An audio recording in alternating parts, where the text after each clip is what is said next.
स्वाभिमानी शेतकरी संघटनेचे अध्यक्ष राजू शेट्टी मातोश्रीवर उद्धव ठाकरेंची घेतली भेट। शेट्टी ठाकरेंच्या भेटीने राजकीय वर्तुळात चर्चा।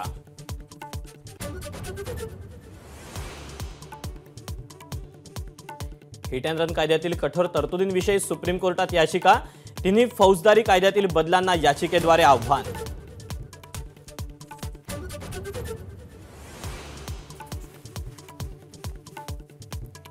हिट अँड रन कायद्याविरोधात ट्रान्सपोर्ट युनियनच्या संपाचा दुसरा दिवस।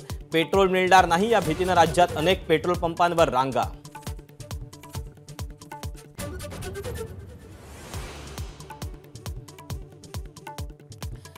ट्रान्सपोर्ट युनियनच्या संपाचा फटका शालेय विद्यार्थ्यांना। डिझेल उपलब्ध होत नसल्याने स्कूल बस बंद ठेवण्याचा संघटनांचा निर्णय। तर संपात सहभागी झाल्यास कारवाई करू, शालेय शिक्षण मंत्री दीपक केसरकरांचा इशारा।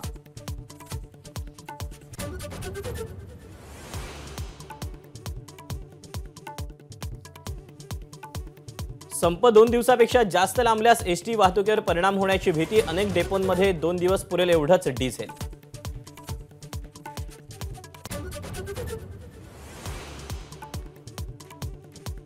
वाहतूकदारांच्या संपामुळे कुठेही तणाव निर्माण होऊ देऊ नका, मुख्यमंत्र्यांचे सर्व जिल्हाधिकाऱ्यांना निर्देश। संपामुळे निर्माण परिस्थितीची माहिती केंद्राला देणार।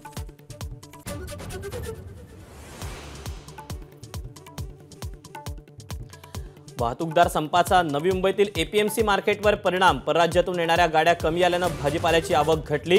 भाजीपाला दरात 20 ते 25% वाढ।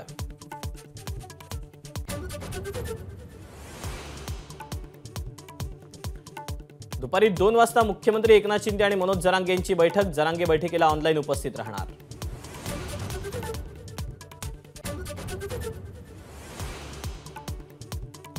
मराठा कुणबी नोंदी शोधणाऱ्या समितीचं काम ठप्प असल्याची माहिती उघड। सरकारनं कार्यादेश आणि कार्यकक्षा जारी न केल्यानं कामकाज ठप्प।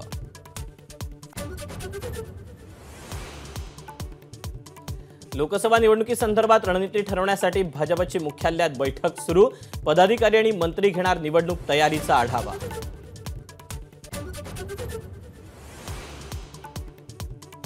महायुतीची उद्या संयुक्त पत्रकार परिषद। आगामी लोकसभा निवडणुकीच्या पार्श्वभूमीवर महायुतीचे नेते साधणार संवाद।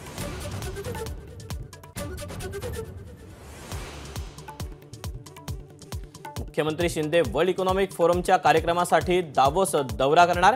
15 ते 18 जानेवारी दरम्यान मुख्यमंत्र्यांचा दौरा। हजारो कोटींची गुंतवणूक महाराष्ट्रात आणण्याचा मानस।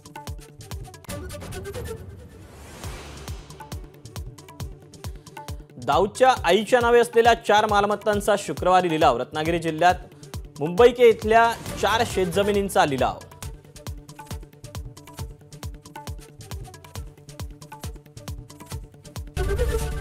एबीपी माझा, उघडा डोळे बघा नीट।